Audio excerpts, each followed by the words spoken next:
So I did a previous video where I talked about Mike Mentzer and his whole hit thing. And the only point of that video was just the fact that that's not how Mike actually built his mass. And some of the interesting stories about Mentzer. He was quite a character. In that video, I stated, though, I am not making a video bashing hit training. This is not your standard. I know that's the cool thing on YouTube. Make a video where I bash this thing. And I don't think that that's a very honest or intellectually honest way of looking at this. I don't think you should just try to punch holes in it for the sake of punching holes in it. But you might want to consider the fact that, so Mike Mentzer built his mass, training 4 and 5 hours a day and riding his bike for 15 miles a day. That's not how he got to be where he was. Now, whether or not he did hit training at the end, that's irrelevant, actually, when we discuss the fact that he built his mass doing really high volumes, okay? So similarly, if Jay Cutler told you I only work out 1 hour a day, it's like, well, your whole career? Oh no, you got huge because you used to work out 3 hours a day. Now you can maintain it with 1 hour a day. Does it make sense? Like, how you build the mass isn't necessarily how you keep the mass. And we all know from studies showing that, you can do 1/3 of the volume that you're currently doing and you'll maintain your muscle mass. So it takes less to maintain than it does to build. Now, all that being said, let's talk about HIIT and how you can actually apply it and use it. Now, you'll notice something interesting. Dorian Yates is the only successful Olympia competitor who followed a HIIT style of training.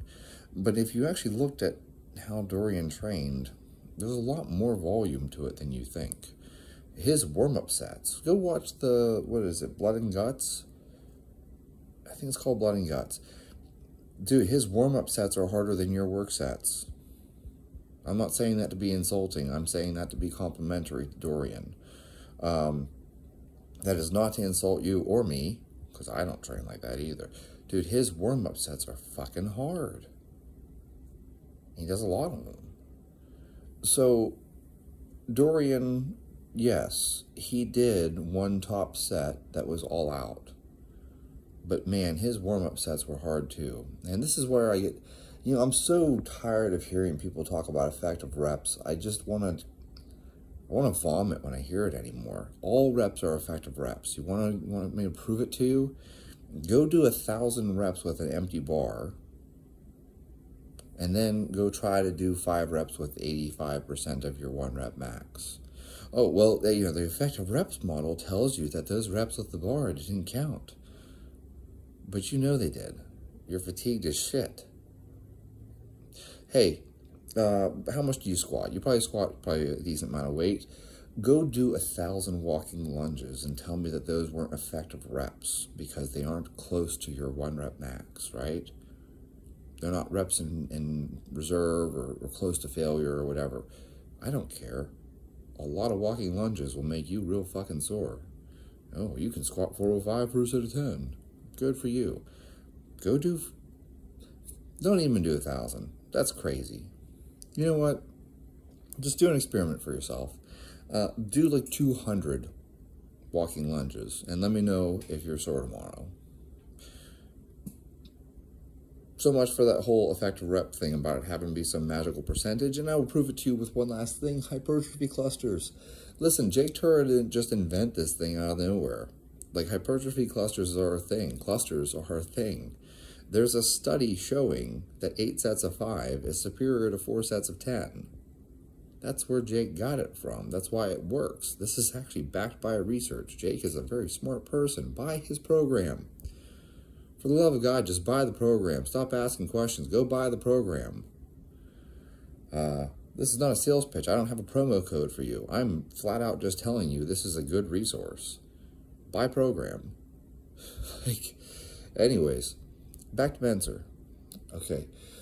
My thought on this is, first off, I'm gonna throw some things out here, and I'm not gonna say that I follow his protocol to the letter, because I don't. But you'd be surprised. I actually do a lot of things that he talks about. And one of the things that I do have what do I want to call it,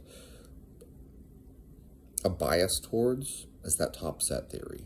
The idea of having a hard top set, right? And I don't think that's unique to Mentzer either. Lots of people talk about training to failure. In fact, actually, you know, if you look around, you'll find that lots of guys did like one top set.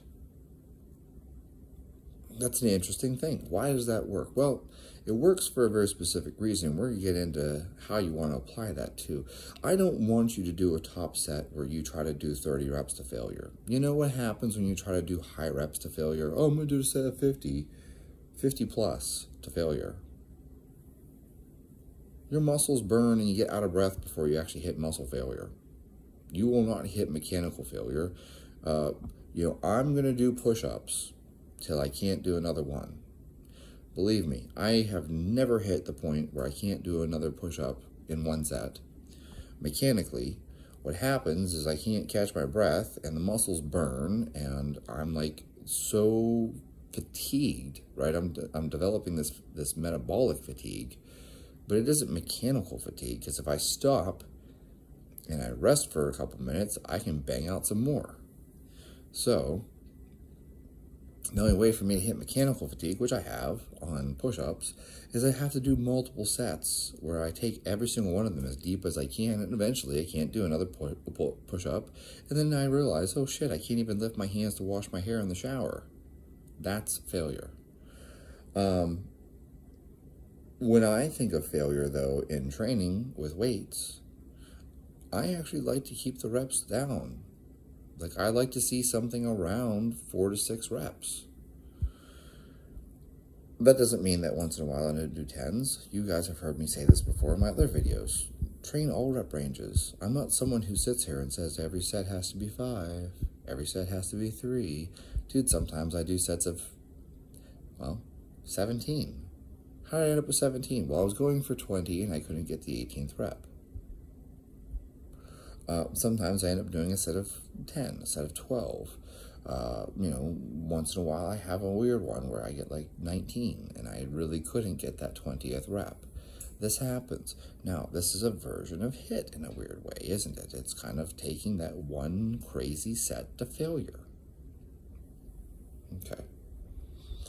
And so what I'm going to suggest to you is that, don't just listen to me, check out Marty Gallagher. If you don't know who Marty Gallagher is, you are missing out. Marty Gallagher trained guys like Kurt Kowarski. And I think he trained with guys like Cassidy as well. I think Cassidy was a mentor of Marty Gallagher's. You should check out Marty Gallagher. And one of the things I thought was really interesting is he talks about this very minimalist training. And what you're going to do is you're basically going to work up to a set of 5-ish, right? And that is going to be a maximal attempt there. So, for example, okay, he has the whole thing laid out on his website. You can go find it. But, for example, you know, you're going to do a set of 5 at, you know, 25%. You do a set of 5 at like 50%. You do a set of 5 at like, you know, 75%. You do a set of 5 at like 8, or a set of 2 or something like that at like 80%. And then you put 85% on the bar. 85% of your 1 rep max. And you should be able to get 5 reps with that. And you are just going to take that as far as you can. So if you get a 6 rep, rock on. And you're going to add weight next week. And that's what you do. You don't do 5 sets of 5 at 85%. You do 1 set of as many as you can at 85%. Squat, bench, deadlift. And that's how you become crazy fucking strong. He wrote an article on his website where he's talking about how he worked with tier 1 operators and told them that he could improve their strength by like, I can't remember what it was, 10% or 20%. He said he could do that in like 12 weeks. And he did it. Yeah. This is not terribly dissimilar to the whole intensity thing of, you know, the high intensity training, taking 1 set to absolute failure.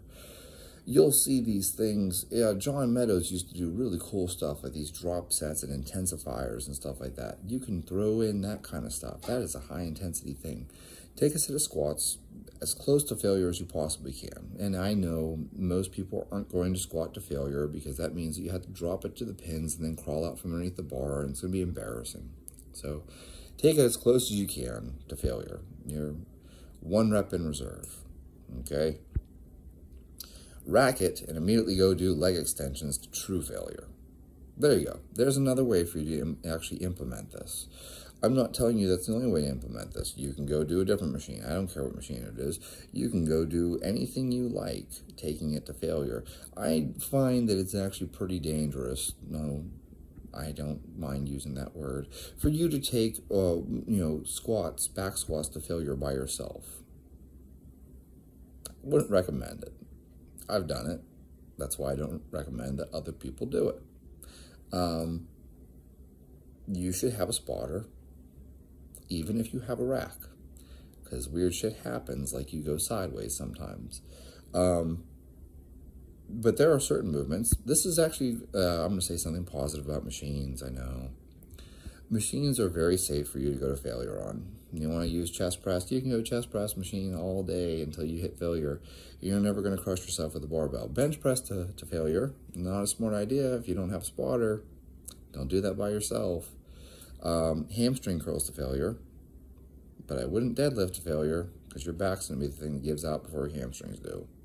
So, just think about these things. I really thought that if I continued talking, the name would pop into my head, but I can't remember the name. I think the guy was actually a wrestler, Ken Patera. Holy shit, it did pop into my head. Ken Patera used to train like this. He'd have like 1 top set, and it would be fucking crazy. It'd be like 425 for 3. Holy shit, You read this stuff. I do think that you can implement HIIT. I think HIIT is very effective. My caveat to this, okay, is that most people can't do it. They just can't. And it's okay. It's so uncomfortable. It's so painful. It is an unpleasant experience taking something to failure. I've discussed this before. My brother and I were both absolutely crazy, and we would do things like, back squats, and we would do sets of 50. Dude, that's like a 5 or 6 minute long set, minimum. That is miserable. When was the last time you did a set that took 5 minutes straight? That is not fun. Does it work? Yes. I will tell you right now. Listen, I'm way too old to train like that. Okay? But if I could, I would. I will admit that as a hockey player, all I did was squat. I didn't care about my bench or my overhead press or my deadlift. I didn't do these other things. I should have, and I didn't. But I squatted, okay? And I had huge quads. I walked into a room, I had no upper body, I had no calves, still have no calves. But man, my quads were huge. In fact, there's a picture of me. I think his name is Jeffrey Fryer. He's a sprint cyclist, velodrome, right? And I have a picture of him with his, shorts are pulled up showing his quads off.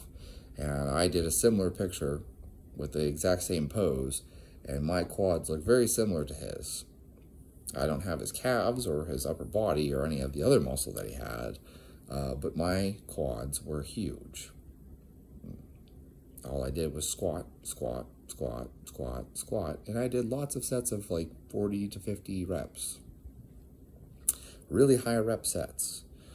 That's how I built huge quads. And my mom even laughs about how it was impossible to buy pants for me because my quads were so big. So I had like a 28-inch waist, and if you buy pants that actually fit in the waist, my quads were just way too huge. And that's a weird thing, but you guys can appreciate this. If you hammer one muscle group over and over and over again and don't train the other ones, that one muscle group will get huge. Look at the guy that has the world's biggest biceps. Look at Roger Federer's arm. He has one huge beefy arm. So, yes, you can develop weird things like that. Anyways, the point being, okay, doing sets of 50 is absolutely miserable. I think most people are going to find that if you want to do that one top set thing, you definitely want to keep that under 10 reps. It's just too exhausting to do a set of 50 to failure. You're going to be breathing hard, and it's going to be more metabolic stress than it is mechanical stress. So if you want to implement HIIT, this is me telling you my opinion on how to implement it. Do your warm-up sets, follow what Marty Gallagher describes, and then hit that one top set as hard as you possibly can and shut it down. This is minimalist training, and it is very effective. Dorian Yates, he did a lot of warm-up sets. Do you need that many warm-up sets? Probably not, because you're probably not using the same amount of weight that he used. But I will tell you this, if you're going to do that one top set thing, as someone commented, someone even commented on my Mike Mentzer video, make sure you warm up. Do not just throw 85% of your 1 rep max on the bar and then rep out thinking that you're not going to get injured. You had better be very warmed up, very ready.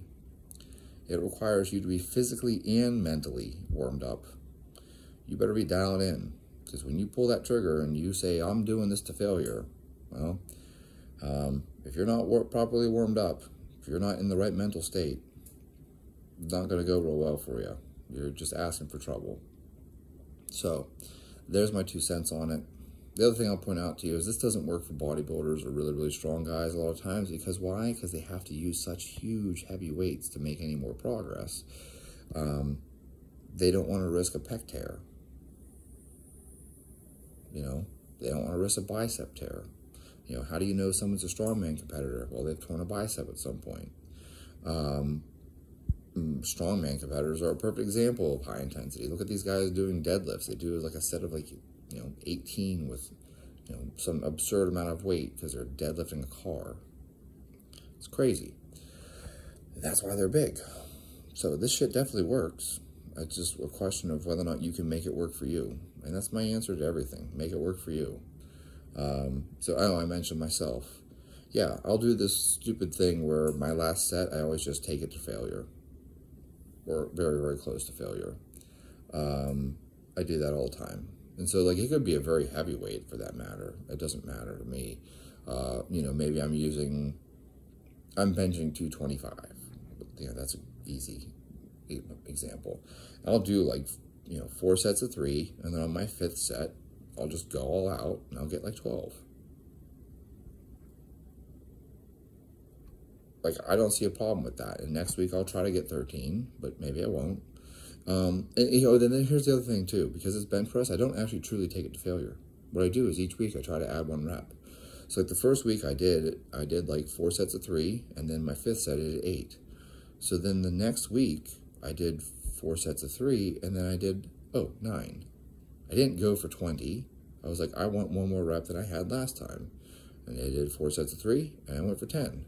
And then I did 4 sets of 3, I went for 11. You see how I'm just going for 1 more rep each time? Because as far as I'm concerned, that's still progress. If you are adding 1 rep each week, you are making progress. Just like how if you add 5 pounds each week, you are making progress. So, if I squatted, say, 225 for 3, and the next week I come back and do 235 for 3, that's still progress. So, anyways, that's all I'm trying to impose upon you is that regardless of how you train, the number 1 goal is for you to make progress. So whether you add 1 rep or you add 5 pounds, 10 pounds, whatever it is, that's going to be more important than anything else. It's that progressive overload. And I know there are people out there, I'm not going to call them out, who said that progressive overload doesn't work. Getting stronger won't make you bigger, and progressive overload doesn't work. But I disagree. I very strongly disagree. And that's fine if other people want to talk about that, but then you got to ask, what else are they doing to make themselves grow? All I can tell you is what works for me and pretty much everyone. Progressive overload. Crazy. But the point being, yeah, you can do high volume or high intensity. As long as you still have that progressive overload in there, you're going to grow.